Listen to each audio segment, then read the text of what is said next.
हे बघा आंटी, आता हे याच्यामध्ये लहान आणि मोठे स्टँड दिले. हे लहान स्टँड कमी आससाठी. ओके, हा. तुम्हाला काही रोस्ट करायचं आहे ते ग्रिलला यूज होईल ओके. किंवा कन्व्हेक्शनला केकसाठी यूज होईल. हं. हे लहान. हं. याच्यानंतर हे मोठा दिलेला आहे. केकचं भांडं याच्यावर ठेवा. हां, केकचा भांडा त्याच्यावरती. हे पिझ्झासाठी, पिझ्झा, पनीर टिक्का, पनीर कबाब, चिकन, फिश त्याच्यासाठी. हा. हे असं ठेवू शकतात तुम्ही. ओके, हा. हे पनीर टिक्का, कबाब, पिझ्झा, चिकन, फिश त्याच्यासाठी. आणि ग्रिल करायचं. ग्रिल कसं करायचं हे लावलं मी. आता ग्रिल करायचं हे लावून तर ग्रिलला तुम्ही रोस्टिंग करू शकतात. हे बघा ग्रिल इथे दिलेलं आहे. हे व्हिडिओ करू का? हा, तुम्ही पण करू शकता, काही प्रॉब्लेम नाही. हे तर द्या ना, कंपनीलाच करा आहे. बेटा. हे बघा, हे अंटी ग्रिल केला आपण. ते आम्हाला ना लक्षात नाही राहत असं. हे ग्रिल केला, ग्रिल आला, इथून 1 मिनिट दिला आणि स्टार्ट करायचं.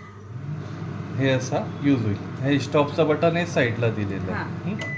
हे स्टॉप केलं मी. हे आता आपण काढू शकतो त्याला. हे काढलं आपण. आता याच्यानंतर मी तुम्हाला पूर्ण फंक्शन दाखवतो. आता आपण गरम केलं ते गरमच राहतं का? हाताने नाही काढावं लागणार ना? नाही, तेच जास्त वेळ दिला की खूप गरम होतो. हा.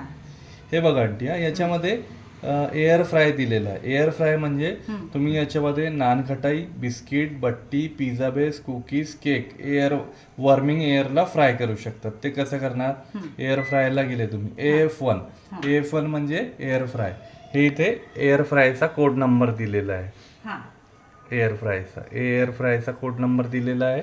मी आता पहिला सिलेक्ट करतो आणि स्टार्ट करतो. आता पहिला वरती आला मी आणि स्टार्ट केलं मी.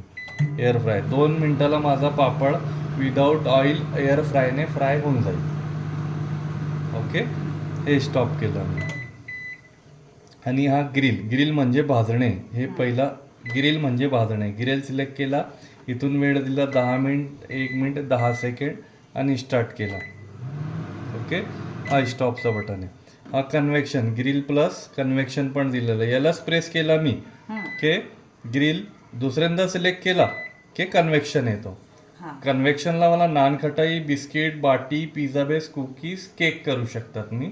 सर्वात छान म्हणजे शॉर्टकटमध्ये बेकिंग. ओके, बेकिंगला मी 110 डिग्री आली. आता याला डिग्री वाढवायचा. इथून डिग्री यालाच प्रेस करायचा. यालाच प्रेस केला की डिग्री वाढते. 120, 130, 140, 150, 160, 200 डिग्री पर्यंत जायचं आहे मला. केकला 20 मिनिटं द्यायचा. नानखटाई, बिस्किट, बाटी, पिझ्झा बेस, कुकीजला 12 मिनिट द्यायचा. 20 मिनिटं कसं देणार? 10, 10, 20 आणि स्टार्ट. ओके, परत स्टॉप केलं मी याला. हे ऑटो कुक मेनूला आहे. हे ते वरती स्टिकर लावलेलं आहे. तुम्हाला मोड आणि टाइम सिलेक्ट करायची गरज नाही, फक्त कोड नंबर टाकायचा आहे. हे स्वतःहून बनवून देणार. ते कसं बनवून देणार मॅम? इथे बघा, हे इथे दिलेलं आहे. पॉपकॉर्न, टी, कॉफी, फर्मेंटेशन, हे 9 मोड दिलेले आहे ना. याच्यामध्ये तुम्हाला मोड आणि टाइम सिलेक्ट करायची गरज नाही. हे स्वतःहून बनवून देणार. ते कसं देणार? आता मला कुकीज वरती गेलं मी. 475 ग्राम आहे. ओके, इथून मी प्लस मायनस केलं की होत नाही, फक्त स्टार्ट करायचं आहे त्याला. स्टार्ट केलं की 50 सेकंडला कुकीज कन्व्हेक्शन मोडला होऊन जाईल. ओके, हे पूर्ण स्टॉप होईपर्यंत होत राहतं. हा, तुम्ही 20 मिनिटानंतर ओपन करून त्याला चेक करून घ्या, झाला की ऑफ करा. हे स्टॉपचं बटन. तसंच तुम्ही ऑटो कुक मेनू यूज करू शकतात. आणि नाही झालं परत लावू शकतात तुम्ही. हे बघा, आता हे मायक्रो प्लस कन्व्हेक्शन, एक मोड सोबत दुसरा पण येतो. हे पहिला सिलेक्ट केला की मायक्रोवेव्ह प्लस कन्व्हेक्शन आला 110 डिग्री. यालाच प्रेस केला की होत नाही.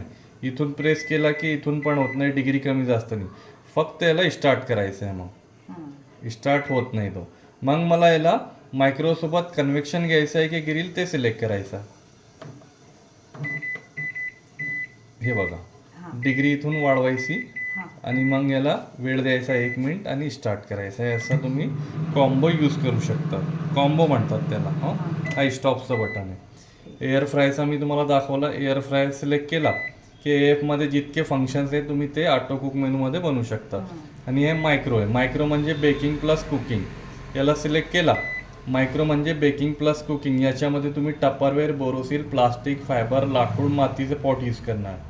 आता मला मायक्रो मोडला केक बनवायचा आहे तर मला यालाच प्रेस करावं लागेल. डिग्री कमी करायचं आहे. याची डिग्री कमी करायचं. याला 40 डिग्रीला आणायचा, हं. बोरोसिलचा किंवा लाकूड से मातीचे पॉटला केक ठेवला, 1 2 3 4 मिनटं दिले आणि स्टार्ट केलं. हे 4 मिनिटला माझा केक रेडी होऊन जाईल. नानखटाई, बिस्किट, बाटी, पिझ्झा बेस तसंच मी 40ला करू शकतो. हं. आणि ग्रिल आणि कन्व्हेक्शनला स्टील, मेटल, जर्मन, पित्तल, लोखंड, सोना, चांदी ते यूज होईल. आणि एअर फ्राय आणि मायक्रोला टपरवेअर, बोरोसिल, प्लास्टिक, फायबर, लाकूड, मातीचे पॉट यूज करू शकतात. ठीक. हात वल्ले असेल तेव्हा टच नाही करायचा. मायक्रो मोडला स्टील, मेटल यूज नाही करायचा. ग्रिल आणि कन्व्हेक्शनला टपरवेअर, बोरोसिल यूज नाही करायचं.